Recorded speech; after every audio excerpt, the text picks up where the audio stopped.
Hello friends, आप सब कैसे हैं? आई होप आप सब बहुत ही अच्छे होंगे और स्वस्थ भी होंगे। मेरा नाम है ब्रिजेश कुमार और आप देखना शुरू कर चुके हैं कोर्सेस पॉइंट यूट्यूब चैनल। और आज ये जो क्लास है, ये क्लास आप लोगों की एमएड फर्स्ट सेमेस्टर की है। एमएड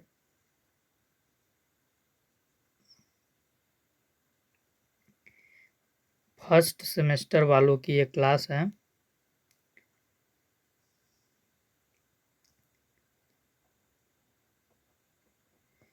ये क्लास सभी यूनिवर्सिटी के लिए है और अगर पर्टिकुलर रूप से बात करें तो लखनऊ यूनिवर्सिटी के जो छात्राध्यापक और छात्राध्यापिकाएं हैं, उनके लिए विशेष रूप से ऑर्गेनाइज की गई है। लेकिन इससे पढ़ सभी यूनिवर्सिटी के छात्राध्यापक सकते हैं, चाहे फिर आप बीएचयू से पढ़ रहे हैं एमएड फर्स्ट सेमेस्टर में, या फिर आप डीयू में पढ़ रहे हैं दिल्ली विश्वविद्यालय में, या फिर आप किसी भी उत्तर प्रदेश के स्टेट यूनिवर्सिटीज से एमएड फर्स्ट सेमेस्टर में हैं, लाइक महात्मा गांधी काशी विद्यापीठ वाराणसी, वीर बहादुर सिंह पूर्वांचल यूनिवर्सिटी जौनपुर, और डीडीयू, जीयू और सीसीएसयू, सीएसजेएमयू, या फिर आप सेंट्रल यूनिवर्सिटी ऑफ इलाहाबाद से अपीयर हैं एमएड में, या फिर सेंट्रल यूनिवर्सिटी ऑफ हैदराबाद, तो एक्सेट्रा किसी भी यूनिवर्सिटी से आप पढ़ रहे हैं सेंट्रल या स्टेट, ये पेपर आपके एमएड के फर्स्ट सेमेस्टर में हर यूनिवर्सिटी में रहता है। एमएड फर्स्ट सेमेस्टर के अंतर्गत जिस पेपर को हम लोग पढ़ रहे हैं, उस पेपर का नाम है, मैं आपको बता दे रहा हूँ, पेपर का नाम है फिलोसफिकल फाउंडेशन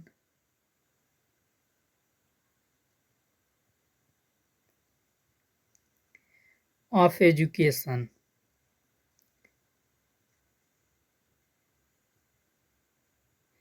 और इसमें हम वेस्टर्न फिलॉसफी को पढ़ रहे हैं, या बोल सकते हैं वेस्टर्न पर्सपेक्टिव में हम सारे चीज़ों को देख रहे हैं।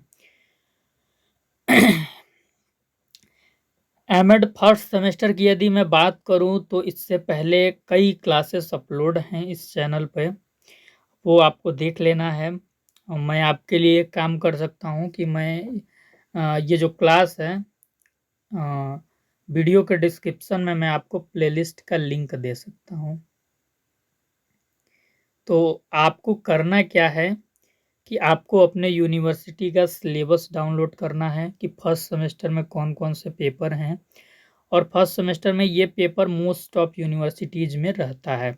तो इस पेपर में आप देख लीजिएगा क्या क्या टॉपिक है, किस मतलब कि पर्टिकुलर यूनिट के अंदर कौन कौन से टॉपिक हैं, और जो आपके मोस्ट ऑफ टॉपिक हैं वो बिल्कुल मैच करेंगे जो मैं पढ़ा रहा हूँ उससे, तो उससे आप मिला मिला के पढ़ते रहेंगे, ठीक ना। क्योंकि देखिए, अगर मैं अलग अलग यूनिवर्सिटी के लिए क्लास लेने लगूँ तो फिर आपको तो पता ही है कि बहुत सारी यूनिवर्सिटियां हैं, तो फिर मैं एक अकेला व्यक्ति सबके लिए कैसे क्लास ऑर्गेनाइज करूंगा।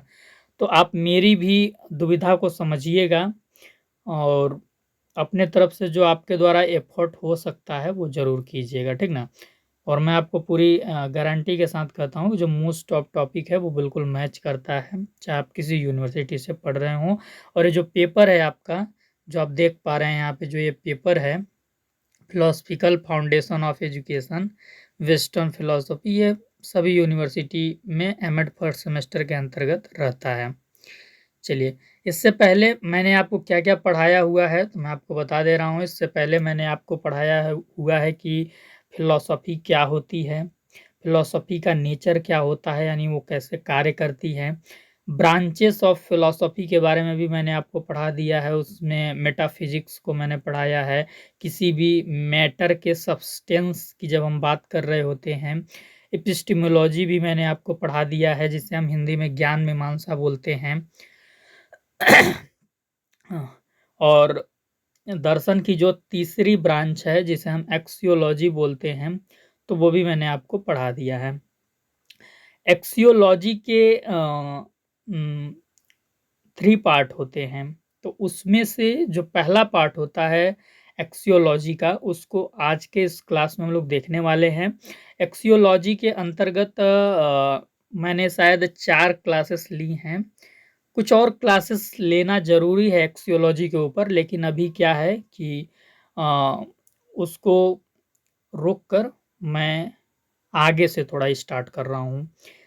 जब समय मिलेगा अतिरिक्त समय, तो मैं एक्सियोलॉजी के ऊपर जो 2-3 क्लास और होनी चाहिए थी, वो मैं पूरी कर दूँगा। लेकिन अभी भी सफिशिएंट मैटर अपलोड है यूट्यूब पे। वो 4 क्लासेस भी जो अपलोड है, वो देख लेंगे तो मूल्य मीमांसा जो आपका टॉपिक है axiology, third branch of philosophy, वो आपका बिल्कुल क्रिस्टल क्लियर हो जाएगा, ठीक ना? ये चीज़ है। चलिए देखिए, आज हम लोग पढ़ने वाले हैं लॉजिक के बारे में, तर्कशास्त्र के बारे में। मैं आपको बता दूं कि अगर आप एमएड फर्स्ट सेमेस्टर के अंतर्गत पूरी ईमानदारी के साथ पढ़ते हैं, तो जब आप यूजीसी नेट जेआरएफ के एग्ज़ाम में बैठेंगे एजुकेशन विषय से, शिक्षा शास्त्र विषय से, आपको बहुत हेल्प मिलेगा। यहाँ पे अगर आपने काम चोरी की, यहाँ पे आपने मन लगा के नहीं पढ़ा, तो फिर यूजीसी नेट जेआरएफ में आपका एक तरीके से, अगर मैं लोकल लैंग्वेज में कहूँ, तो आपकी हालत पतली हो जाएगी। क्योंकि देखिए, सिर्फ फैक्चुअल चीज़ें रट लेने से, फैक्चुअल डेटा अपने अंदर घोंट के पी लेने से काम नहीं चलता है। आपको कॉन्सेप्चुअल प्लस फैक्चुअल दोनों तरह की अंडरस्टैंडिंग होनी चाहिए, और दोनों ही चीज़ें आपकी ठीक-ठाक होनी चाहिए, तब जाके आप कोई अच्छे एग्ज़ाम में अच्छा परफॉर्मेंस कर पाते हो। तो आप मेरे साथ बनो, मेरे साथ पढ़ो। अभी तो आप शायद एमएड एंट्रेंस की क्लास, शायद अगर आप मेरे से पढ़े हैं, तो आपको पता होगा कि मैं किस तरीके से पढ़ाता हूँ। मतलब मैं बोरिंग तरीके से पढ़ाने का बिल्कुल ही आदी नहीं हूँ। मैं मनोरंजक तरीके से पढ़ाने का कोशिश करता हूँ, यानी कह सकते हैं आप कि बिल्कुल हल्के-हल्के तरीके से, बहुत ज़्यादा हम लोग लोड नहीं लेते हैं। और अगर आप एमएड एंट्रेंस एग्ज़ाम के प्रिपरेशन के लिए मुझसे पहले पढ़ चुके हैं और अभी एमएड फर्स्ट सेमेस्टर की क्लास में पढ़ने आए हैं, प्लीज़ हाथ जोड़ के आपसे प्रार्थना है, आई रिक्वेस्ट टू यू कि आप कमेंट में बताइए कि सर हम आपसे पहले पढ़ चुके हैं। बहुत प्रसन्नता होती है ये जानकर कि आप मुझसे पहले पढ़ चुके हैं। मतलब आपके लाइफ में मेरा अगर छोटा-सा भी योगदान मुझे पता चलता है कि है, बहुत प्रसन्नता होती है। तो बिल्कुल आप लोग कमेंट में बताइए कि अगर आप मुझसे पहले पढ़ चुके हैं और कहाँ पे पढ़े हैं, किस लिए पढ़े हैं, ये भी बताइएगा, ठीक ना? और अगर मेरी क्लास खराब लगती है आपको, मेरे पढ़ाने में कोई आपको पहले कुछ कमी दिखी है, कुछ आप मेरी आलोचना करना चाहते हैं, तो आई वेलकम, मतलब मैं आपका स्वागत करता हूँ। आप मुझे क्रिटिसाइज़ करो, बिल्कुल जम के करो, ताकि मैं अपनी टीचिंग स्टाइल को और बेहतर कर सकूँ, ठीक ना? ये चीज़ है। तो चैनल पे अगर आप लोग आ गए हो, वीडियो आप लोगों ने देख भी लिया है आधा, मतलब वीडियो तो स्टार्ट हो ही चुकी है, तो सेशन को लाइक ज़रूर कर दो। क्लास को आगे आप जाइए, लाइक कीजिए और शेयर कर दीजिए। जो एमएड के फर्स्ट सेमेस्टर में पढ़ रहे हैं, उनके पास क्लास को शेयर कर दीजिए और लाइक कर दीजिए। 2 चीज़ आप देखिए कर दीजिए, तभी मुझे मोटिवेशन मिलेगा और मैं काम करने के लिए कमिटेड हो पाऊँगा आप लोगों के लिए, ठीक ना? तो लाइक बिल्कुल कीजिए तुरंत, क्योंकि लाइक बहुत कम रहता है। आप लोग पूरा क्लास तो देख लेते हैं, लेकिन लाइक नहीं करते हैं, ये गंदी चीज़ है, ठीक ना? ये यूट्यूब चैनल एजुकेशनल का प्लेटफ़ॉर्म है, यहाँ से आप शिक्षा ग्रहण करना है, तो एक तरीके से विद्या का मंदिर हुआ। तो आप मंदिर जाते हो तो घंटी बजाते हो कि नहीं बजाते हो? तो ये भी यहाँ पे भी आए हो तो लाइक करो, घंटी बजाओ, ठीक ना? चलो, तो हम सेशन की शुरुआत करते हैं बहुत ही मज़ेदार तरीके से। मैं फिर से एक बार आपको बताना चाहता हूँ कि बहुत ही हल्के वे में हम लोग यहाँ पे पढ़ते हैं कठिन से कठिन टॉपिक को, यही इसकी स्पेशलिटी है इस प्लेटफ़ॉर्म की। तो देखिए, सबसे पहले आपके सामने अ, यहाँ पे एक स्टेटमेंट आपको दिख रहा है। आपको फ़िलॉसफ़ी कठिन विषय लग सकता है, लेकिन मैं आपको गारंटी देता हूँ कि क्लास 1 से आप पढ़ते हुए यहाँ पे आइए इस क्लास पे, आपको फिलॉसफी बिल्कुल सरल सब्जेक्ट लगेगा। वो एक कहावत है ना कि कौन कहता है कि आसमान में सुराख नहीं हो सकता, तबीयत से एक पत्थर उछाल कर देखो तो यारो। तो वही बात है। फिलॉसफी की प्लेलिस्ट बनी है, वीडियो के डिस्क्रिप्शन में इस क्लास के ख़त्म होने के बाद जाइएगा, और जितनी क्लासेस पहले की अपलोड हैं उस सबको एक-एक करके देख लीजिएगा। तब अगर आप इस क्लास को फिर देखेंगे, मज़ा आ जाएगा। दूसरे से फिलॉसफी पढ़ने के लिए चाहेंगे ही नहीं, ठीक ना? क्योंकि हम लोगों को जिन शिक्षकों ने पढ़ाया है, वो बड़ी प्रतिबद्ध थे, बहुत ईमानदार थे। तो वो आपको एक झलक देखने को मिल जाएगी, ठीक ना? चलिए, तो यहाँ पे आपको एक स्टेटमेंट देखने को मिलता है कि महात्मा गांधी भारत में राष्ट्रवाद के जनक क्यों कहे जाते हैं? आपको पता होगा कि महात्मा गांधी जी जो हैं, उनको मतलब नेशनलिस्ट के जनक कहा जाता है, ठीक ना? राष्ट्रवाद का जनक बोला जाता है, और कहाँ पे? भारत देश में। तो इनको ही राष्ट्रवाद का जनक क्यों कहा जाता है भाई? और भी बहुत सारे स्वतंत्रता सेनानी थे, बहुत सारे राजनेता थे, नेहरू थे, पटेल थे, बोस थे, भगत सिंह थे, बाल गंगाधर तिलक थे, लाला लाजपत राय थे, तमाम थे, लेकिन इनको ही राष्ट्रवाद का जनक क्यों बोला जाता है? काम तो सबको ही आज़ादी के लिए उस समय कर रहे थे, क्योंकि उनमें लॉजिकल पर्सपेक्टिव कूट-कूट के भरा था। गांधी जी का एक भी फैसला या गांधी जी की एक भी कोई गतिविधि, उसके पीछे बड़ी ही व्यापक दृष्टिकोण होता था। कहा जाता था कि गांधी जी के पास बहुत दूरदृष्टि थी। तो कभी किसी इंसान के अंदर दूरदृष्टि तभी आ पाती है जब उसके अंदर लॉजिकल पर्सपेक्टिव होता है। आप किसी चीज़ को जब करते हैं तो उसको लॉजिकल पर्सपेक्टिव के तहत वो चीज़ आप करते हैं, तब आप उस काम में बहुत अच्छे से सफल हो पाते हैं। अमित शाह को तो आप जानते ही होंगे, माननीय अमित शाह जी को, हमारे देश के होम मिनिस्टर हैं। मैं शायद गलत हूँ, नहीं, नहीं, ठीक हूँ। हाँ, होम मिनिस्टर ही हैं अभी, ठीक ना? तो वो हमारे देश के भी होम मिनिस्टर हैं अमित शाह जी। उन्होंने उनका आप एक बयान देखिएगा, वो महात्मा गांधी को एक बार चतुर बनिया बोले थे। उस पे बड़ी विवाद भी हुआ था, कांग्रेस के लोगों ने उनको क्रिटिसाइज़ किया था।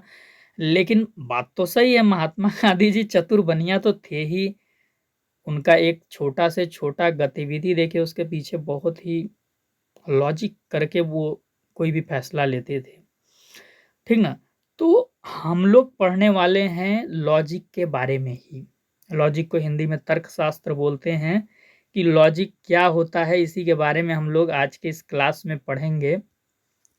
और आज के इस क्लास के बाद आपको बिल्कुल डाउट नहीं रहेगा कि लॉजिक क्या होता है। चलिए, तो सबसे पहले हम देखते हैं कॉन्सेप्ट ऑफ लॉजिक, यानी तर्कशास्त्र की अवधारणा।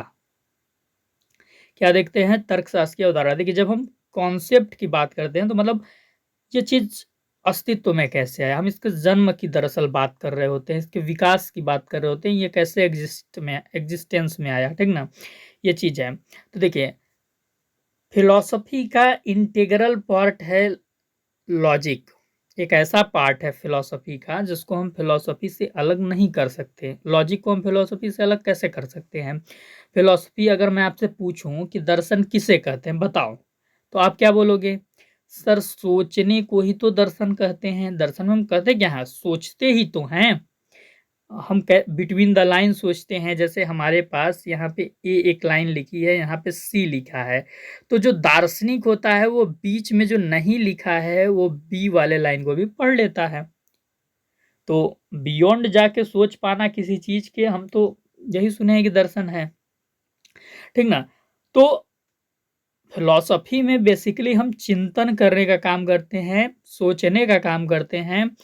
और लॉजिक में भी क्या होता है भैया? लॉजिक में हम रीजनिंग करते हैं, तर्क लगाते हैं किसी भी चीज पे। हम रेशनली बनने का कोशिश करते हैं। हम तर्क पे बुद्धि के द्वारा मतलब चीजों का एनालिसिस करने की ओर फोकस्ड होते हैं। तो कहा जा रहा है कि फिलॉसफी का इंटीग्रल पार्ट है लॉजिक, इसलिए क्योंकि हम इसको फिलॉसफी से अलग नहीं कर सकते। फिलॉसफी में हम 3 चीज़ों की बात करते हैं। कौन-कौन से 3 चीज़ों की? तो वो 3 चीज़ें हैं, पहला है व्हाट इज़ रियलिटी। जब हम एग्जिस्टेंस की बात करते हैं, कोई भी मैटर है उसका वो उसका जो अंतिम सत्य है, अंतिम सत्य की बात करते हैं, तो हम मेटाफिजिक्स की बात कर रहे होते हैं। जब हम नॉलेज की बात कर रहे होते हैं, व्हाट इज़ नॉलेज, तो फिर हम एपिस्टेमोलॉजी की बात करते हैं। और जब हम बात करते हैं व्हाट इज़ वैल्यूज़, जब हम वैल्यूज की बात करते हैं, तो हम किसकी बात कर रहे होते हैं? फिलॉसफी के तीसरे ब्रांच की बात कर रहे होते हैं, एक्सियोलॉजी की। तो व्हाट इज वैल्यू जब हम आपके सामने बोल रहे हैं, तो इस प्रॉब्लम को, भाई एक सवाल है, एक प्रॉब्लम है, तो इस प्रॉब्लम को हम किसके अंतर्गत कंसीडर करते हैं? एक्सियोलॉजिकल प्रॉब्लम के अंतर्गत इस प्रॉब्लम को हम कंसीडर करते हैं। यानी कि अगर हमें जानना है कि व्हाट इज वैल्यू, तो इसका अध्ययन हम एक्सियोलॉजी के अंतर्गत करते हैं, थर्ड ब्रांच ऑफ फिलोसफी के अंतर्गत करते हैं। ठीक, इतनी चीजें मैं उम्मीद करता हूं कि आपको समझ आ गई होंगी। अब देखिए एक्सियोलॉजी क्या होता है भैया। एक्सियोलॉजी आप बोलेंगे दर्शन की तीसरी शाखा है, और ये डील करती है वैल्यूज के साथ। It is deal with values.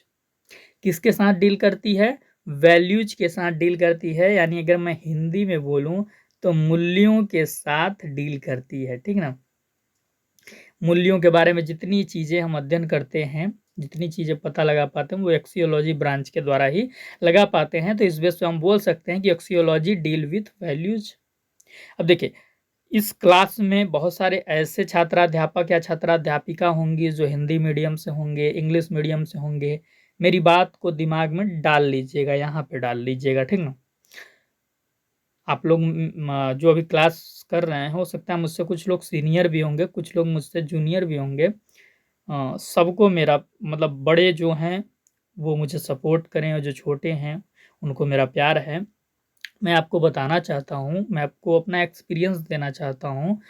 देखिए मैं भी हिंदी मीडियम से ही मतलब एक मोस्ट ऑफ टाइम तक मैंने पढ़ा है। ठीक ना, लेकिन जब आप किसी प्रोफेशनल कोर्स में इनरोल्ड हो जाते हैं, और वो भी एमएड जैसे कोर्स में, फिर आप मतलब एक बड़े लेवल पे चल जाते हैं।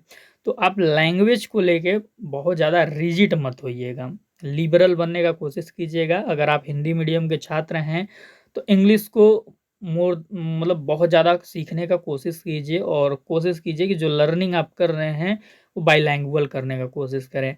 वहीं इंग्लिश मीडियम के जो छात्र हैं वो भी हिंदी को ना छोड़ें, वो भी हिंदी के साथ एडजस्ट करना सीखें। बिकॉज ये दोनों लैंग्वेज मेजर लैंग्वेज हैं, वो भी भारत जैसे देश में। तो इनके बिना हम कहीं पे ना तो सरवाइव कर सकते हैं, ना तो अपनी लेगेसी को आगे बढ़ा सकते हैं, ना अपनी चीज़ों को हम आगे खींच सकते हैं। ठीक ना, ये चीज़ है। देखिए तो हम पढ़ रहे थे कि भैया जो एक्सियोलॉजी है वो डील करती है किसके साथ? वैल्यूज के साथ।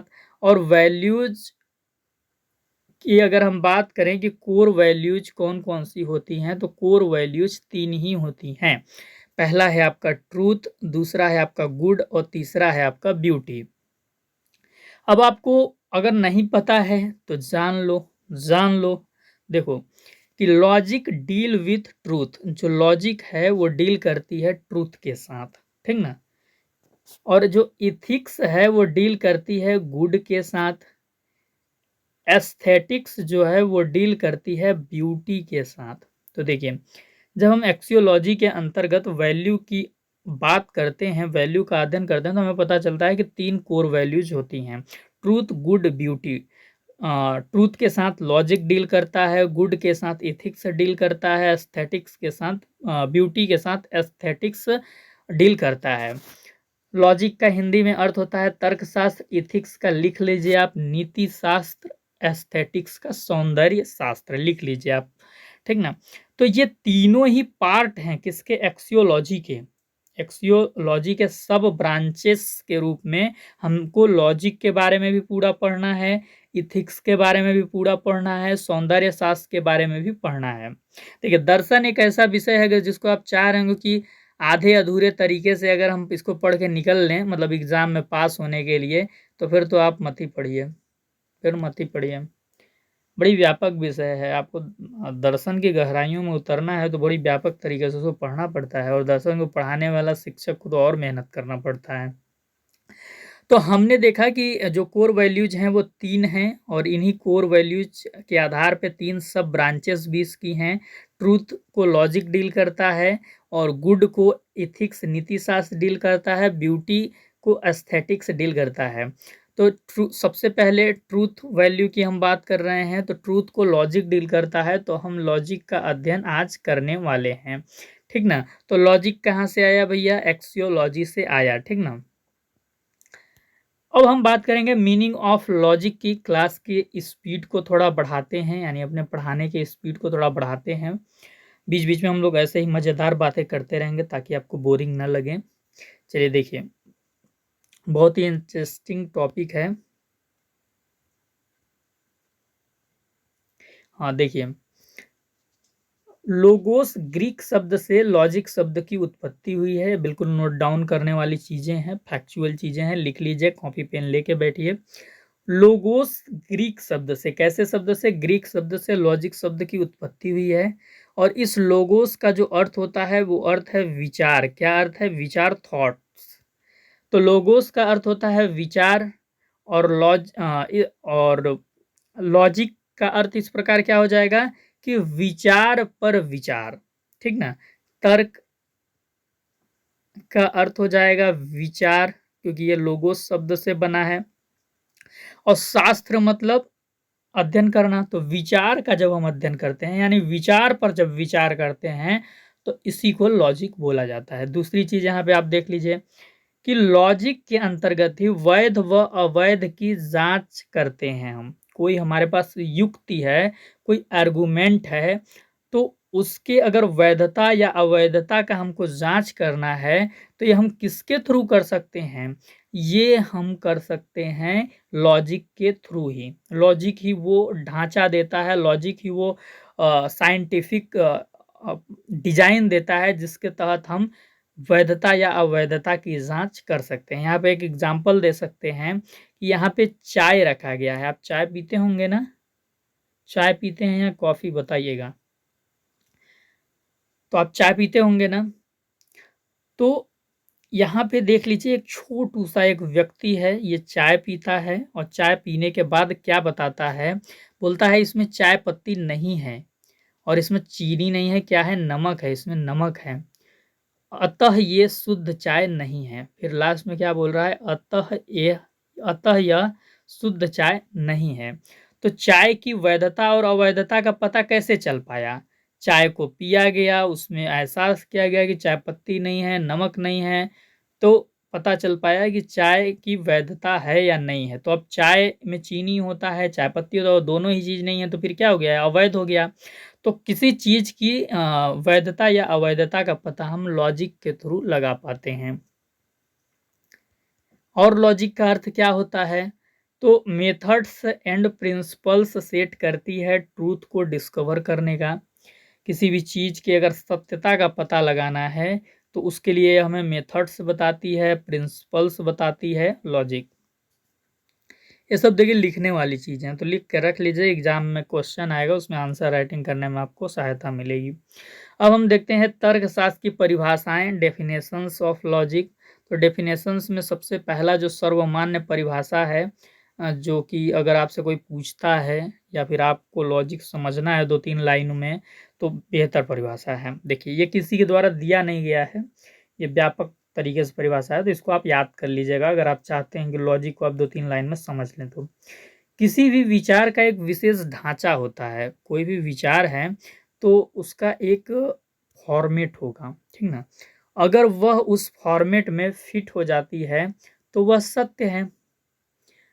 अर्थात जब हम ट्रूथ को लेकर रिसर्च करते हैं, हमारे सामने कोई भी चीज़ आई और उसको लेकर जब हम रिसर्च करते हैं, उस दौरान जो हम साइंटिफिक इंटेलिजेंस का प्रयोग करते हैं या जो फिर अपने हम इंटेलेक्चुअल लेवल पे जाके उस चीज़ को देखते हैं, और उसमें जो चीज़ें होती हैं, जो चीज़ें इन्वॉल्व होती हैं, वही क्या है, लॉजिक है। ये चीज़ आपको समझना है। तो ये परिभाषा सबसे बेहतरीन है। इसके बाद आपको कुछ महोदय की परिभाषा लिखनी होती है एग्जाम में, जिससे आपको नंबर मिलता है। तो सबसे पहले हम आर्नोल्ड महोदय की परिभाषा को देख लेते हैं। ये बोलते हैं कि सत्य के अनुसंधान में प्रवृत्त बुद्धि का विज्ञान ही तर्कशास्त्र है।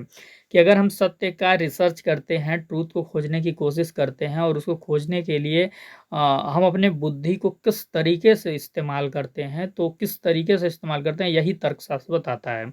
इसके बाद भारतीय एक दार्शनिक हैं जिनका नाम है डॉक्टर सुरेंद्र बारलिंगे। ये क्या बोलते हैं, विचार को ही विचार बनाकर जब विचार की वैधता या अवैधता के नियमों की चर्चा होती है, यह तर्कशास्त्र है। कि जब हम विचार पे विचार करते हैं और उसी में हम देखते हैं कि विचार की वैधता या अवैधता के नियम क्या हैं, तो यही क्या है, तर्कशास्त्र है।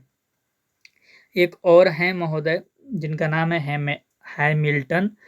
तर्कशास्त्र विचारों के आकारकी नियमों से संबंधित ज्ञान है। यानी कोई भी विचार है तो उसका एक आकार होगा, और अगर उस आकार में वो फिट हो जाती है तो हम मानेंगे कि ये विचार सत्य है या फिर असत्य है। ये चीज़ है, ठीक ना। ये चीज़ बोला जा रहा है। देखिए, किसी भी विचार की सत्यता हम कैसे निर्धारित कर पाते हैं, आर्गुमेंट के थ्रू, ठीक ना। तो वो चीज़ हम बाद में बात करेंगे, क्योंकि अभी मैं जितना बता रहा हूँ उतना ही सीखिए, क्योंकि अभी ये अगर मैं सब कुछ खोल दूंगा आपको समझ नहीं आएगा, ठीक ना, कुछ भी समझ नहीं आएगा।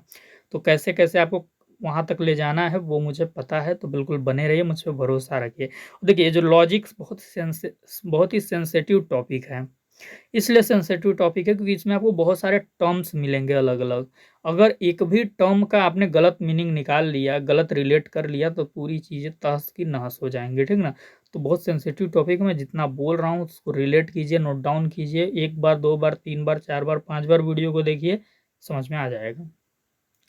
अब हम पढ़ेंगे यूरोप में तर्कशास्त्र के प्रवर्तक कौन थे, या विश्व में लॉजिक के प्रवर्तक।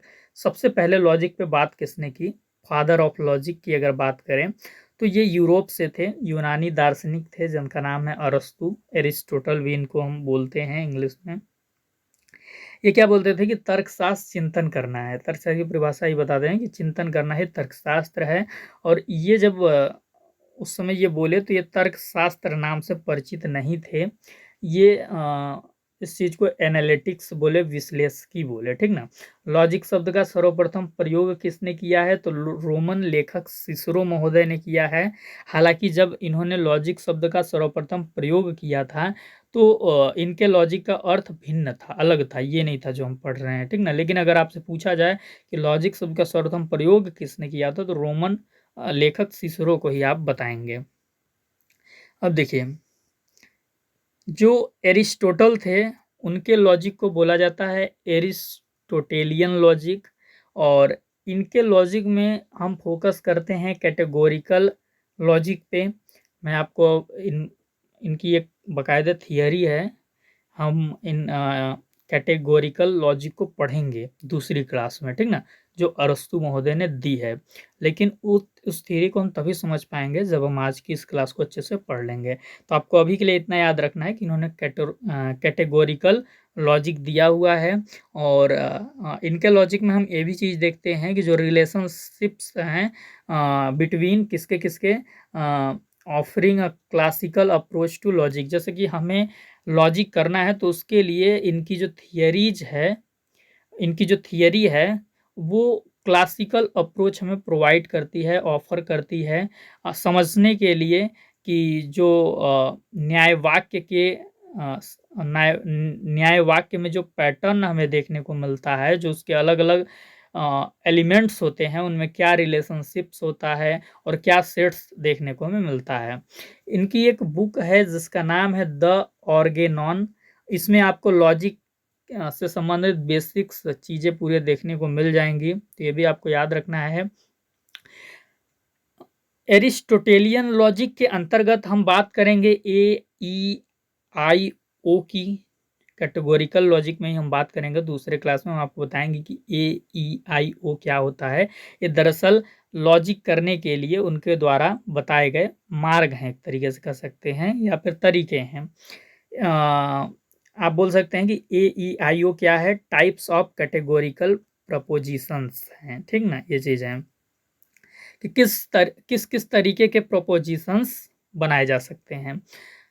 हम इनके लॉजिक में बात करेंगे। स्क्वायर ऑफ अपोजिशन क्या होता है? स्क्वायर ऑफ अपोजिशन बोलते हैं रिलेशंस और कॉन्ट्रडिक्टरी, मतलब जो रिलेशंस होते हैं ए ई आई ओ के बीच में, उन रिलेशंस को हम देखेंगे।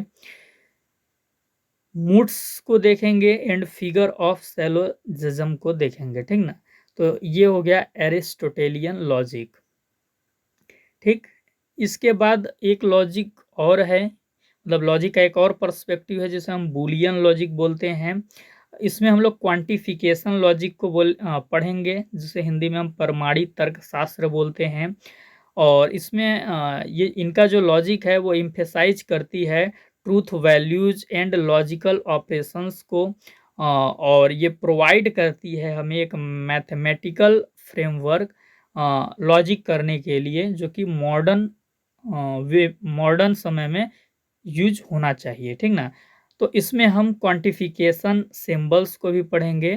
तो इसे बेसिकली क्वांटिफिकेशन थियरी के नाम से भी इनके लॉजिक को जाना जाता है। अब हम बात करेंगे आपके सामने तर्कशास्त्र के स्वरूप की, कि नेचर ऑफ लॉजिक क्या होता है। तो नेचर ऑफ लॉजिक का मतलब यहाँ पे हम ये देखेंगे कि जो तर्कशास्त्र की प्रकृति है वो कैसी है, ठीक ना। ये किन किन चीज़ों से बनी है या कार्य क्या करती है, इसकी विशेषता, ये सब आप इंक्लूड कर सकते हैं इसमें। तो इसके लिए हम सबसे पहले देखते हैं कि विज्ञान के दो रूप होते हैं। कितने रूप होते हैं? विज्ञान के दो रूप होते हैं, और एक होता है विधायक विज्ञान और एक होता है नियामक विज्ञान।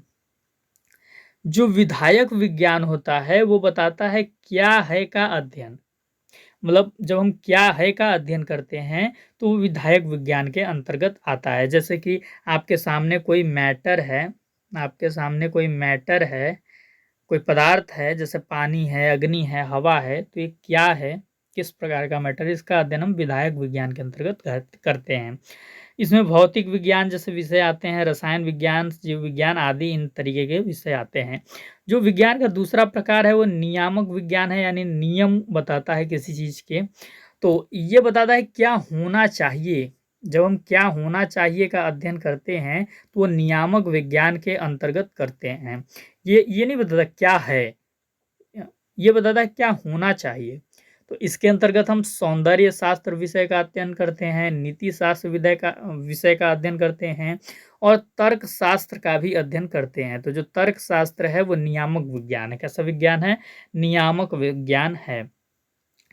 देखिए, तर्कशास्त्र नियामक विज्ञान कैसे है, आप देख सकते हैं, एक उदाहरण की मदद समझ सकते हैं। अगर मैं आपके सामने बोलूं कि महात्मा गांधी अहिंसा प्रेमी थे, तो इससे लॉजिक को कोई फर्क नहीं पड़ता। ये लॉजिक बताता ही नहीं कि महात्मा गांधी अहिंसा प्रेमी थे।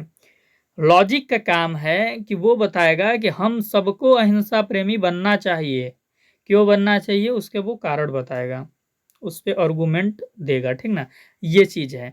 तो ये उचित युक्ति की बात करता है, ये तर्क की बात करता है कि क्या चीज प्रॉपर होना चाहिए, पॉइंट की बात करता है, ठीक ना। ये क्या है उसकी बात नहीं करता, ये चीज है। तर्कशास्त्र की प्रकृति के बारे में अगर आप लिखेंगे जब एग्जाम में, सबसे पहले आप लिखेंगे कि ये सत्य की खोज करता है। क्या करता है? पहले नंबर पर सत्य की खोज करता है। किन विचारों को सत्य कहना चाहिए इसकी जांच करता है। सत्य हेतु चिंतन के किन नियमों का पालन करना आवश्यक है, उसको ये बताता है। मैंने आपको बताया है कि ट्रूथ को डिस्कवर करने के लिए मेथड्स और प्रिंसिपल्स देता है। चिंतन के क्षेत्र की व्याख्या का अध्ययन करता है कि अगर किसी चीज का हमें चिंतन करना है तो उसका क्षेत्र क्या होना चाहिए, कहाँ तक जाकर हम किसी चीज का चिंतन कर सकते हैं, तो उसकी भी व्याख्या करता है। दूसरा, चिंतन के नियमों का अध्ययन करता है कि चिंतन करने के लिए किन नियमों को हमें अपनाना चाहिए, वो बताता है ये लॉजिक। और अगर लॉजिकल पर्सपेक्टिव को हमने सही ढंग से पढ़ा है तो आप बिल्कुल समझ जाइए कि इससे प्रभावी चिंतन संभव है। अगर हमने लॉजिकल पर्सपेक्टिव को समझा है और लॉजिक को अच्छे तरीके से पढ़ा, तो हम अच्छे तरीके से रीजनिंग कर सकते हैं। प्रत्येक विज्ञान में तर्कशास्त्र की बड़ी भूमिका होती है। कोई भी विज्ञान बिना तर्कशास्त्र के संभव ही नहीं है, क्योंकि विज्ञान में रीजनिंग ही करना होता है, तो और लॉजिक के बिना रीजनिंग पॉसिबल ही नहीं है। तो विज्ञान और कला दोनों ही तर्कशास्त्र की प्रकृति है, ठीक ना। क्योंकि जब ये सोचने के लिए नियम देता है तो ये विज्ञान है, और सोचना कैसे चाहिए, मतलब किन तरीकों से सोचना चाहिए, जो हम पता चलता है वो कला है। तो साथ ही यह दर्शन का भी अंक है, क्योंकि दर्शन भी चिंतन पे ही फोकस करती है, तो ये दर्शन का इंटीग्रल पार्ट है, मैंने शुरू में ही बताया था। तो आप उसको प्रकृति के रूप में लिख सकते हैं। तर्कशास्त्र प्रामाणिक चिंतन का विज्ञान है। प्रामाणिक चिंतन का विज्ञान है, मतलब इसका मतलब ये नहीं कि प्रमाण मांग रहा है हर चीज के, यानी साक्ष्यों का अध्ययन भी हम लॉजिकल पर्सपेक्टिव के मदद से कर सकते हैं। जैसे जो इतिहासकार होते हैं उनको साक्ष्य मिलते हैं तो वो भी उस पर लॉजिक करते हैं, ठीक ना, कि ये साक्ष्य किस हद तक सही है या किस हद तक रिलेवेंट है। अब हम पढ़ेंगे तर्कशास्त्र का क्षेत्र क्या है, स्कोप ऑफ लॉजिक, लॉजिक के अंतर्गत किन किन चीज़ों का हम अध्ययन करते हैं। सबसे पहले इसके अंतर्गत हम बौद्धिक क्रियाओं का अध्ययन करते हैं कि भाई कोई प्रत्यय कैसे निर्माण होता है, कोई भी कॉन्सेप्ट कैसे डेवलपमेंट होता है, बाद में वही तो फिर सिद्धांत बनता है। तो कॉन्सेप्ट से सिद्धांत बनने की जो प्रक्रिया होती है उसका अध्ययन हम करते हैं। हम निर्णय कैसे लेते हैं उसके बारे में भी ये बताता है। निर्णय हमने कोई ले लिया तो उस निर्णय के आधार का मूल्यांकन किया जाता है, कि अगर हमने कोई निर्णय ले लिया तो उसमें जो प्रेमाइज होंगे उन प्रेमाइज का मूल्यांकन हम लॉजिक के द्वारा करते हैं। तो आधार वाक्यों का अध्ययन होता है, निष्कर्ष की सटीकता पता चलती है। भाई प्रेमाइज को हम देखते हैं ट्रू है या फॉल्स है, उसके आधार पर हम कंक्लूजन ड्रॉ होता है। तो और प्रेमाइज और कंक्लूजन दोनों के हम सत्य और असत्य मानक को बैठाकर हम देखते हैं कि आर्गुमेंट हमारा सही है या फिर आर्गुमेंट मतलब वैलिड है या इनवैलिड। यहाँ पे आप, अगर मैं सरल भाषा में आपको समझाने की कोशिश करूं, मैंने एक निर्णय लिया कि मीरा मरणशील है, ठीक ना। तो मीरा मरणशील है और मीरा मानव भी है, तो मानव क्या हो जाएगा, मरणशील है। हमने मतलब कोई निर्णय लिया, मानव मरणशील है, क्या मानव मरणशील है, और इसके लिए दो हमने प्रेमाइज दिया, यानी दो आधार वाक्य दिए कि मीरा मरणशील है और मीरा मानव है। तो इसके द्वारा हमने क्या किया, निर्णय की सटीकता का पता लगाया। तर्कशास्त्र के द्वारा ही अज्ञात से अज्ञात तथ्य तक पहुंचने का अध्ययन किया जाता है। अगर कहीं पे धुआं है तो हमें प्रेडिक्ट कर पाएंगे कि फिर आग भी कहीं ना कहीं पे होगा, ठीक ना, ये चीज, या आग किधर से आ रहा है। साक्ष्यों का अध्ययन करते हैं, मैंने आपको बताया ही। तो ये तर्कशास्त्र के क्षेत्र के रूप में ये चीजें आप लिख सकते हैं अगर एग्जाम में आपसे पूछा जाए तो। अब हम बात करेंगे तर्कशास्त्र के महत्व की, इम्पोर्टेंस ऑफ लॉजिक की। तो तर्कशास्त्र का महत्व क्या होता है। तर्कशास्त्र का महत्व है कि हम तर्क कर पाते हैं, अनुमान कर पाते हैं, वाक्य के सत्य का निर्णय ले पाते हैं। कोई भी हमारे पास प्रपोजिशन है तो मतलब कोई भी हमारे पास स्टेटमेंट है वो सत्य है, ट्रू है या फॉल्स है, ये हम पता लगा पाते हैं। अंधविश्वासों का उपचार भी है लॉजिक। हमारे सामने कोई बोलता है बिल्ली रास्ता काट गई, अब आगे मत जाओ नहीं तो अशुभ होगा। तो जब तक हम लॉजिक नहीं करते हैं तो फिर हम बनी बनाई चीज़ों को मानते रहते हैं, चाहे फिर वो क्यों ना गलत हों। दलित के छू देने से चीज़ें अपवित्र हो जाएंगी, ये आपने पहले पढ़ा होगा। जब उत्तर वैदिक काल आ गया था तो उस समय ये चीज़ें डेवलप हो गई थी। और जब आप आज़ादी के पहले का समय देखेंगे तो उसमें कास्ट को लेके बहुत ही ज़्यादा कंजर्वेटिव सोच थी हमारे समाज के पास, कि कोई भी दलित अगर किसी भी उच्च जाति के लोगों को छू देगा तो वो अपवित्र हो जाएंगे या उनकी चीज़ें अपवित्र हो जाएंगी। तो जब इस पे लॉजिक किया गया तो अब ये चीज़ें को कोई वैध नहीं मानता है। अब जो हम जिस सदी में हैं, 21वीं सदी में, उसमें अब ये चीज़ें है नहीं, क्योंकि हम लोग लॉजिक करने लगे हैं। आँख फरक रही है, मतलब आँख के फरकने से बोलते हैं अब कुछ होने वाला। तो ये सब अंधविश्वासों का भी उपचार है लॉजिक, कहने का अर्थ ये है। विज्ञानों के अस्तित्व में सहायक, मैंने बताया कि किसी प्रकार का विज्ञान है बिना रीजनिंग के वो संभव नहीं है। तो जितने भी प्रकार के विज्ञान है उसमें रीजनिंग इन्वॉल्व है, तो ये सभी विज्ञानों के अस्तित्व में सहायक है। भूलों से बचाव भी करती है लॉजिक। क्या होता है कि कोई चीज़ में हम इन्वॉल्व हुए तो जब हम लॉजिक करते हैं तो उसके मेरिट डिमेरिट या फिर उसके भविष्यगामी परिणाम हमें सब पता चलते हैं, तो उसके अनुसार हम कार्य करते हैं। तो कई बार हम भूलों से बच जाते हैं, यानी हम थोड़ा सतर्क हो जाते हैं लॉजिक के थ्रू, ठीक ना। सिद्धांत तक पहुंचने में सहायक होता है लॉजिक, बिल्कुल। कोई कॉन्सेप्ट सामने आया, फिर उस पर प्रेमाइजेज आए, यानी मतलब उसके आधार वाक्य आए, उसके कारण रीजन आए, उस चीज़ के, और उस रीजन के थ्रू एक निष्कर्ष निकला, और वही निष्कर्ष क्या है, सिद्धांत है। तो सिद्धांत तक पहुंचने में लॉजिक का योगदान है। भी आप आगे पढ़ेंगे तो और अच्छे से इस चीज़ को समझ पाएंगे। और निर्णय की स्थिति से बाहर निकालता है। जब हम द्वंद्व में होते हैं, कॉन्फ्लिक्शन वाले कंडीशंस में होते हैं, उस समय जब हम लॉजिकल पर्सपेक्टिव की मदद से ही निर्णय की स्थिति से बाहर आ पाते हैं। तो ये लॉजिक का महत्व रहा। ठीक, ये चीज़ है। इसके आगे की चीज़ें क्या हैं?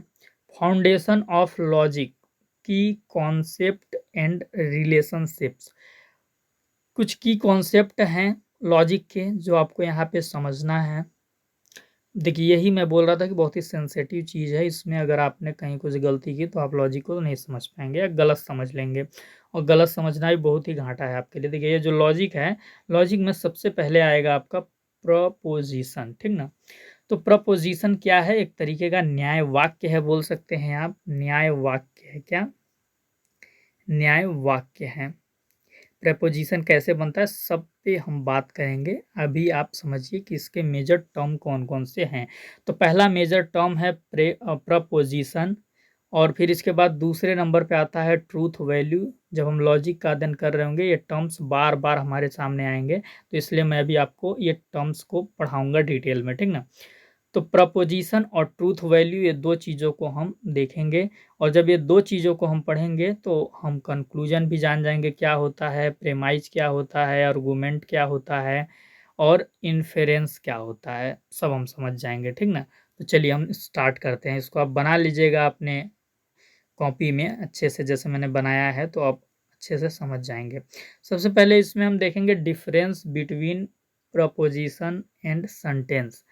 तो देखिए, प्रपोजिशन क्या है और सेंटेंस क्या है, इसके बीच में हम अंतर देख रहे हैं।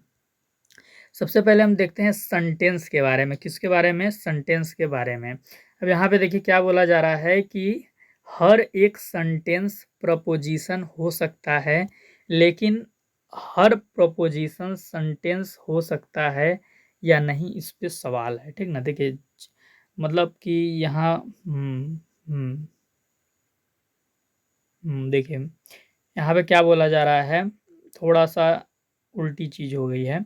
यहाँ पे आप इसको सही कर लीजिएगा। देखिए, जितने भी प्रपोजिशन हैं वो सेंटेंस जरूर होंगे। ठीक ना? लेकिन हर एक सेंटेंस प्रपोजिशन है या नहीं, इस पे सवाल है। तो यहाँ पे आप क्वेश्चन मार्क लगा लेंगे, और यहाँ पे जो क्वेश्चन मार्क है इसको हटा लेंगे, बस इतना सा वो है। ठीक, देखिए सेंटेंस क्या होता है कि कोई भी वाक्य है वो सेंटेंस है। कोई भी ग्रामेटिकल कॉन्टेक्स्ट में सेट ऑफ वर्ड्स हमें देखने को मिल रहे हैं, वो सेंटेंस है। समझाने की जरूरत नहीं वाक्य क्या होता है। वाक्य में वाक्य ट्रू भी हो सकता है, फॉल्स भी हो सकता है। क्या हो सकता है? ट्रू भी हो सकता है, फॉल्स भी हो सकता है। तो जब तक हमें पता ना हो कि ये वाक्य ट्रूथ है या फिर फॉल्स है, तो वो सेंटेंस है। क्या है? सेंटेंस है। लेकिन जब उसी सेंटेंस में ट्रूथ वैल्यू जुड़ जाए, यानी उस सेंटेंस के सत्यता का हमें पता लग जाए, तो उसे हम क्या बोलते हैं? प्रपोजिशन बोलते हैं। क्या बोलते हैं? प्रपोजिशन बोलते हैं। या आप इसे ऐसे समझ सकते हैं कि एक सेंटेंस के साथ जब ट्रूथ वैल्यू लग जाती है, यानी वो ट्रूथ है या फिर फॉल्स है, तो वो प्रपोजिशन बन जाती है। और प्रपोजिशन किसे कहते हैं? तो जिस वाक्य की सत्यता निर्धारण की जा सकती है, उसे प्रपोजिशन बोलते हैं। हिंदी में इसे न्याय वाक्य बोलते हैं। जैसे मैं अगर आपके सामने बोलूं कि 5 एक विषम संख्या है। क्या है? 5 एक विषम संख्या है, तो आप बोलेंगे कि सर जी गलत बता रहे हैं, 5 कहाँ विषम संख्या होती है। अरे, गलती हो गया है। हाँ, देखिए मैं सही कर देता हूँ। मैं आपसे बोलूँ कि 5 एक सम संख्या है। क्या है? 5 एक सम संख्या है, तो आप बोलेंगे सर जी गलती बता रहे हैं, 5 सम कहाँ विषम संख्या होती है।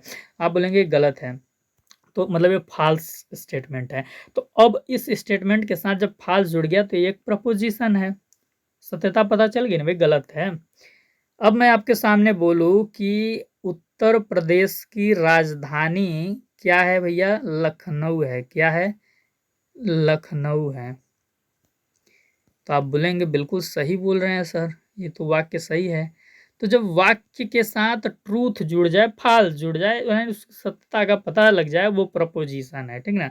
और जब तक उसके सत्यता का पता न लग पाया हो, तो वो सेंटेंस है। क्या है? सेंटेंस है।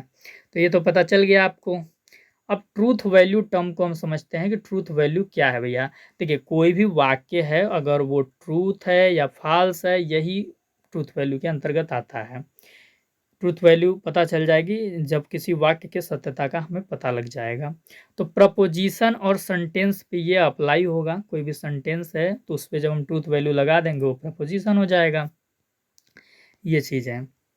अब देखिए एक चीज़ यहाँ पे बहुत इंपॉर्टेंट है भाई, प्रपोजिशन के अंदर ऐसी क्या चीज़ आती है जो वो इम्पोर्टेंट हो जाता है हमारे लॉजिक के लिए। भाई प्रपोजिशन क्यों इम्पोर्टेंट है, क्यों इस पे हम लॉजिक करें। अगर मैंने आपसे बोल दिया कि 5 एक सम संख्या है तो इसमें हम लॉजिक क्यों करें। तो प्रपोजिशन लॉजिक के लिए मतलब इसलिए कंसीडर किया जाता है क्योंकि प्रपोजिशन के पास दो कंपोनेंट होते हैं। प्रपोजिशन के पास दो कंपोनेंट होते हैं और वो दो कंपोनेंट कौन से होते हैं। पहला होता है आपका प्रेमाइज और दूसरा होता है आपका कंक्लूजन। ठीक ना, ये चीज़ है। तो सबसे पहले हम समझेंगे प्रेमाइज क्या होता है। तो प्रेमाइज होता है पार्ट ऑफ आर्गूमेंट। और देखिए आर्गूमेंट क्या होता है, आर्गूमेंट होता है पीपीसी स्ट्रक्चर। क्या पीपीसी स्ट्रक्चर। कोई भी प्रपोजिशन है इस पे जब हम लॉजिक करते हैं तो उसके लिए आर्गूमेंट का होना बहुत ज़रूरी है। और कोई भी आर्गूमेंट तभी वैलिड होता है जब वो पीपीसी स्ट्रक्चर में हो। ठीक ना। प्रेमाइज नंबर 1, प्रेमाइज नंबर 2 और तीसरा, इन दो प्रोमाइज की सहायता से जो तीसरा आएगा वो रहेगा हमारा कंक्लूजन। तो जब कोई आर्गूमेंट इस फॉर्मेट में होता है, इस ढांचा में होता है, तभी वो वैलिड होता है। ठीक ना। तो आर्गूमेंट के लिए पीपीसी स्ट्रक्चर जरूरी है। और आर्गूमेंट क्यों चाहिए, क्योंकि प्रपोजिशन पे लॉजिक करना है। प्रपोजिशन पे लॉजिक बिना आर्गूमेंट के हम नहीं कर सकते। और प्रपोजिशन पे लॉजिक करने के लिए जब हम आर्गूमेंट हमें चाहिए तो आर्गूमेंट प्रेमाइज प्लस कंक्लूजन से मिलकर बनता है। ठीक ना। ये चीज़ मतलब ये जो पीपीसी स्ट्रक्चर है इसी को हम क्या बोलते हैं, आर्गूमेंट बोलते हैं। ठीक ना, ये चीज़ है। तो जो भी प्रपोजिशन है वो दो कंपोनेंट से मिलके बना है। वो दो कंपोनेंट कौन कौन से हैं, एक है आपका प्रेमाइज और दूसरा है आपका कंक्लूजन। और प्रेमाइज प्लस कंक्लूजन के ढांचा को हम बोलते हैं आर्गूमेंट। तो ये आर्गूमेंट का पार्ट है क्योंकि आर्गूमेंट इसके बिना तैयार नहीं होगा। तो आर्गूमेंट क्या होता है, PPC structure. P1 P2 premise 1 premise 2 है, P3 आपका कंक्लूजन को बोला जाता है। देखिए कंक्लूजन के पास हम रीजन के मदद से पहुंचते हैं। कोई भी कंक्लूजन है तो उसके पास हम रीजन की मदद से पहुंचेंगे। और रीजन की मदद से पहुंचेंगे जो स्टेटमेंट या प्रपोजिशन होते हैं जो कंक्लूजन को सपोर्ट करते हैं। तो जो प्रोमाइजेज होते हैं वो कंक्लूजन को क्या करते हैं, स्ट्रांग बनाते हैं। ठीक ना। P1 P2 तो ये क्या होंगे, कोई ना कोई स्टेटमेंट होंगे और ये स्टेटमेंट सपोर्ट करेंगे किसको, कंक्लूजन को। तो प्रेमाइजेज का काम होता है कंक्लूजन को सपोर्ट करना, कंक्लूजन के लिए एक पृष्ठभूमि तैयार करना। ठीक ना। और कंक्लूजन तो आप जानते ही हो, जो निष्कर्ष है, जो हमारा प्रपोजिशन होगा वही निष्कर्ष भी होगा। तो प्रेमाइज और जो निष्कर्ष है वो भी एक प्रपोजिशन ही होते हैं क्योंकि उसमें भी ट्रूथ वैल्यू लगा होता है। ये चीज़ है। देखिए ज़्यादा अगर आपको कंफ्यूज हो रहा है, जितनी चीज़ें मैं लिखवा रहा हूँ बता रहा हूँ उसको आप नोट डाउन कीजिए, 2-3 बार क्लास को देखिएगा, सब समझ में आ जाएगा। कंक्लूजन तक पहुँचने में हमारी मदद करते हैं प्रेमाइजेस। ठीक ना। तो प्रेमाइजेज क्या होती हैं, कंक्लूजन क्या होती हैं, ये चीज़ें मैंने आपको बता दी। अब हम बात करेंगे कि आर्गूमेंट क्या होता है। आर्गूमेंट भी मैंने आपको बताया लेकिन अभी हम और डिटेल में अभी इस टर्म को समझेंगे। तो देखिए आर्गूमेंट को हिंदी में बोलते हैं युक्ति या तर्क। लॉजिक करने के लिए आर्गूमेंट का होना बहुत ज़रूरी है, बहुत। इसके बिना लॉजिकल मतलब लॉजिक करना पॉसिबल ही नहीं है। तो जो आर्गूमेंट होता है वो पीपीसी स्ट्रक्चर में होना चाहिए, दो प्रेमाइजेज होना चाहिए और उन दो प्रेमाइजेज की मदद से कंक्लूजन ड्रॉ होगा और इस स्ट्रक्चर को हम बोलेंगे आर्गूमेंट। और आर्गूमेंट कभी भी ट्रूथ या फॉल्स नहीं होता है। आर्गूमेंट हमेशा वैलिड या इनवैलिड होता है, वैध या अवैध होता है। लिख लीजिए, यूजीसी नेट जेआरएफ जब एग्जाम देंगे बहुत क्वेश्चन यहाँ से आता है। पेपर फर्स्ट पेपर सेकंड दोनों में आपका लॉजिक है, देख लीजिएगा उठा के। अब देखिए आर्गुमेंट के बारे में हम पढ़ रहे हैं। एक आर्गुमेंट बिना पीपीसी स्ट्रक्चर के नहीं वैलिड होता है। अगर आर्गुमेंट इस स्ट्रक्चर में नहीं है तो वो वैलिड नहीं होगा। पहली चीज़ वहीं से छट जाएगा वो। आर्गुमेंट को हम हमेशा नेगेटिव कोनोटेशन के साथ लेते हैं, मतलब हम नेगेटिव वे में आर्गुमेंट को लेते हैं। आपने देखा होगा समाज में जब भी आप कोई बातें करते हैं और उस पे कोई कुछ कटाक्ष कर देता है या कोई अपना लॉजिक देने लगता है, आप बोलते हैं यार आर्गू मत करो। लेकिन लॉजिक में एवरीथिंग एन आर्गुमेंट, लॉजिक में जितनी भी चीज़ें हैं वो आर्गुमेंट ही हैं, क्योंकि उसके बिना हम तर्क कर ही नहीं सकते। हम यहाँ पर इसे नेगेटिविज्म से रिलेट नहीं करेंगे, यह एक बहुत ही पॉजिटिव चीज़ है, बिकॉज हम हर चीज़ का रीज़न यहाँ पे ढूंढ रहे हैं लॉजिक के अंदर। अगर प्रेमाइजेस ट्रू हैं, यहाँ पे देखिए क्या बोला जा रहा है, ध्यान से सुनिएगा। मैं आपके लिए यहाँ पे एक कॉलम बना देता हूँ जिससे आपको समझना आसान हो जाएगा। प्रेमाइज है, यहाँ पे आपका कंक्लूजन है, ठीक ना।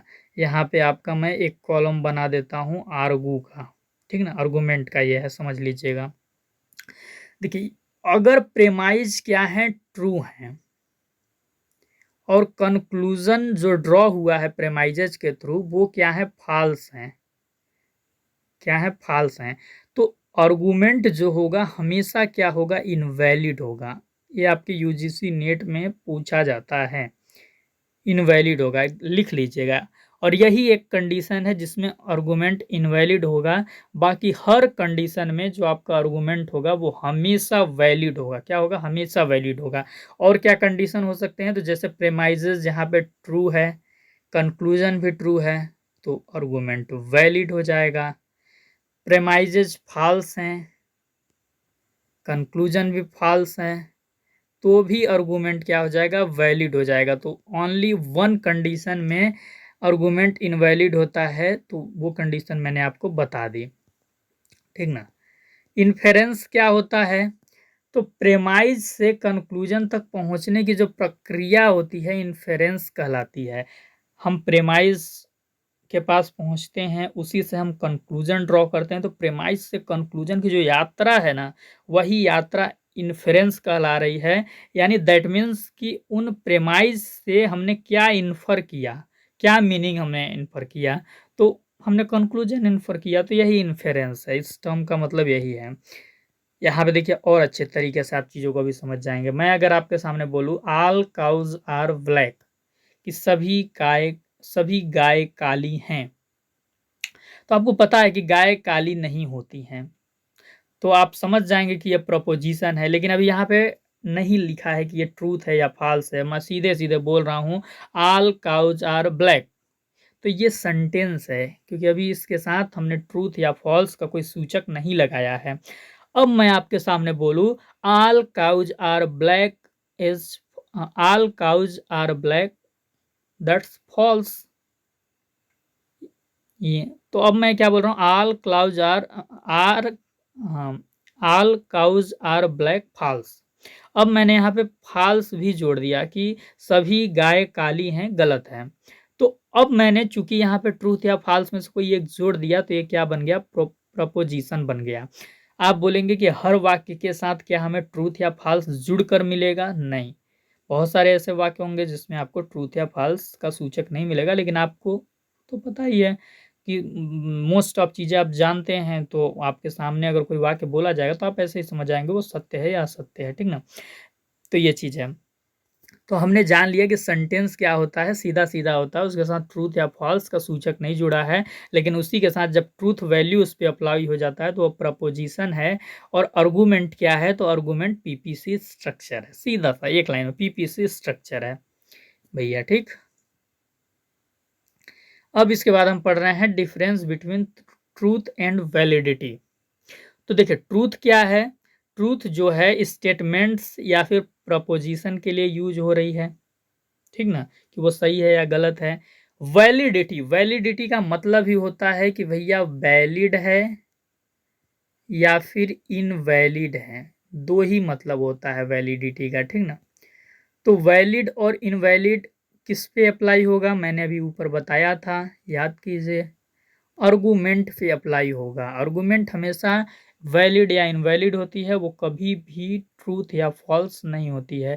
और आर्गुमेंट के वैलिडिटी को हम कैसे चेक करते हैं, हम देखते हैं प्रेमाइजेस ट्रूथ हैं या फॉल्स हैं, कंक्लूजन ट्रूथ है या फॉल्स हैं, और उन्हीं के कॉम्बिनेशन से हम पता लगा पाते हैं कि आर्गुमेंट वैलिड है या इनवैलिड है। मैंने भी आपको थोड़ी देर पहले बताया था। और जो वैलिडिटी है वो पीपीसी स्ट्रक्चर पर फोकस करती हैं। भाई आर्गुमेंट के पास यदि पीपीसी स्ट्रक्चर है तो वो वैलिड है, और पीपीसी स्ट्रक्चर नहीं है तो वो इनवैलिड है। अंतिम चीज, इसके बाद एक क्लास आपकी समाप्त हो जाएगी। क्लास बहुत लंबी हो गई है, लेकिन फिलॉसफी को यदि आपको मन से पढ़ना है, मजे से पढ़ना है, थोड़ा सा मेहनत तो करना पड़ेगा। तो मैं आपके लिए इतना मेहनत कर रहा हूँ, इतना सुंदर सुंदर नोट्स ये हैं जिसमें बिल्कुल क्रिस्टल क्लियर तरीके से चीज़ें लिखी हुई हैं। आंसर राइटिंग जब आप करेंगे, इतना बेहतरीन नोट्स आपको कहीं भी नहीं मिलेगा। तो आप भी थोड़ा मेहनत करो, सेशन लाइक कर देना। विद्या का मंदिर है ये यूट्यूब चैनल, तो यहाँ पे आए हो तो घंटी बजा दो, यानी लाइक को जरूर कर दो, ठीक ना। चलो देखो, अब हम पढ़ते हैं टाइप्स ऑफ आर्गुमेंट्स। हाँ, कि आर्गुमेंट्स के टाइप्स क्या होते हैं। तो देखिए, लॉजिक हम दो ही तरीकों से कर सकते हैं। लॉजिक दो ही तरीकों से कर सकते हैं, या तो डिडक्टिव लॉजिक कर लेते हैं या तो इंडक्टिव कर लेते हैं। तो आर्गुमेंट दो प्रकार के होंगे, डिडक्टिव आर्गुमेंट या फिर इंडक्टिव आर्गुमेंट्स। डिडक्टिव को हम निगमनात्मक युक्ति बोल सकते हैं, और इंडक्टिव आर्गुमेंट्स को हम आगमनात्मक युक्ति बोल सकते हैं। तो देखिए, जो डिडक्टिव होता है ये डिड्यूस शब्द से आया है। डिड्यूस शब्द से आया है, ठीक ना। हमारे पास बहुत सारी चीजें हैं, ये मान लो बड़ा सा है, ये बड़ा सा बाल्टी है, और इसमें बहुत सारे क्या डाल रखे हैं, मैंने बहुत सारे पत्थर डाल रखे हैं, बहुत सारे पत्थर। इसमें से आपने कोई एक पत्थर निकाल लिया, तो यही क्या है, एक तरीके से डिडक्टिव है। समझने की कोशिश करना, इसमें हम यूनिवर्सल से पर्टिकुलर की ओर जाते हैं, यानी कि सार्वभौमिक से विशेष की तरफ जाते हैं, ठीक ना। ये चीज है, सामान्य से विशेष की तरफ जाते हैं। प्रेमाइज एंड कंक्लूजन के बीच जो इसमें रिलेशन होता है वो नेसेसरी होता है, स्वाभाविक होता है, यानी इसके मतलब कि सत्यता की पूर्णतः संभावना होती है कि जो कंक्लूजन ड्रॉ हुआ है प्रेमाइजेस से सत्य होगा। और इसमें मैक्सिमम 3 प्रपोजिशन होते हैं, ठीक ना। जो हमारे प्रेमाइज हैं, जो कंक्लूजन है, ये क्या है, एक तरीके से प्रपोजिशन ही है। तो 3 प्रपोजिशंस इसमें आते हैं इसके अंतर्गत, तभी हम जाके लॉजिक कर सकते हैं किसी चीज पे, ठीक ना। ये चीज है। इसका एक उदाहरण आप देख सकते हैं डिडक्टिव आर्गुमेंट्स का। हमने आपके सामने बोला सभी मनुष्य विचारशील हैं, महात्मा गांधी मनुष्य हैं, इसलिए महात्मा गांधी विचारशील हैं। सबसे पहले हमने बोला सभी मनुष्य की बात की, तो सभी मनुष्य यानी यूनिवर्सल की हमने बात की।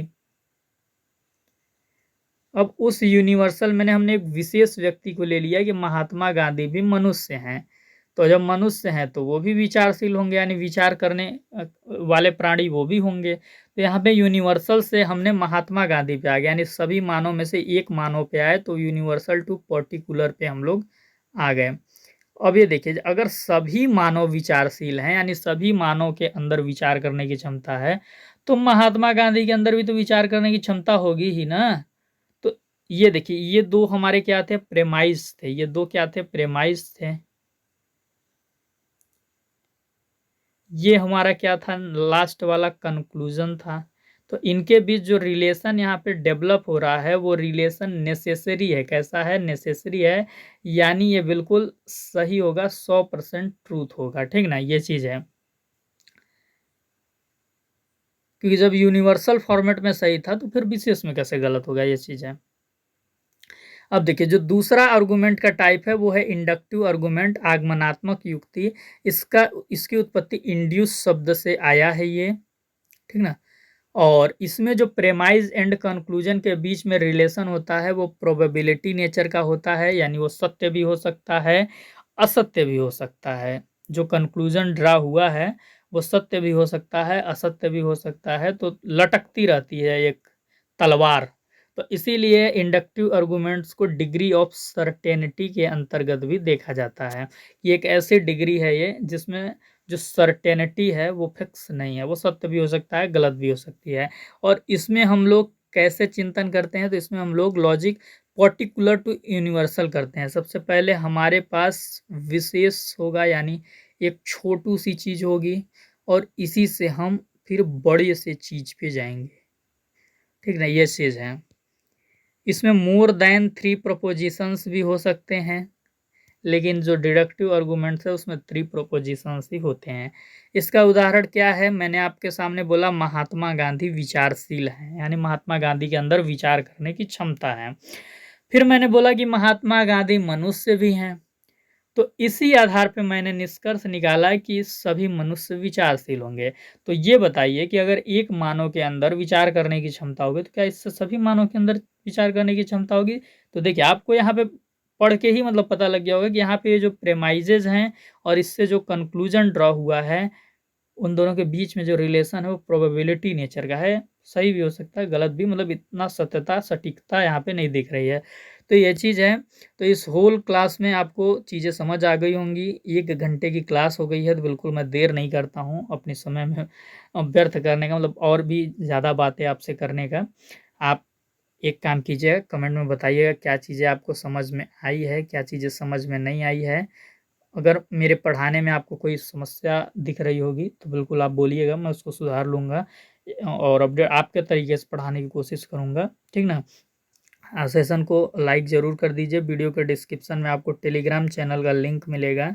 तो एग्ज़ाम के समय में आपको इम्पोर्टेंट पीडीएफ वहाँ पे दिए जाते हैं, तो बिल्कुल आप टेलीग्राम चैनल को ज्वाइन कर लीजिए। और आपसे पर्सनल रिक्वेस्ट है, अगर आप को मेरा एफ़र्ट अच्छा लगता होगा तो आप मेरे लिए व्हाट्सएप चैनल को ज्वाइन कर लीजिएगा।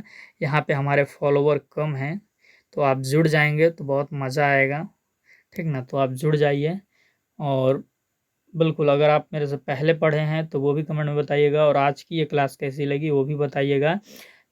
जो दूसरी क्लास होगी उसमें हम लोग एरिस्टोटेलियन लॉजिक के अंतर्गत कैटेगोरिकल लॉजिक को पढ़ेंगे, जो उन्होंने बताई थी। ठीक ना?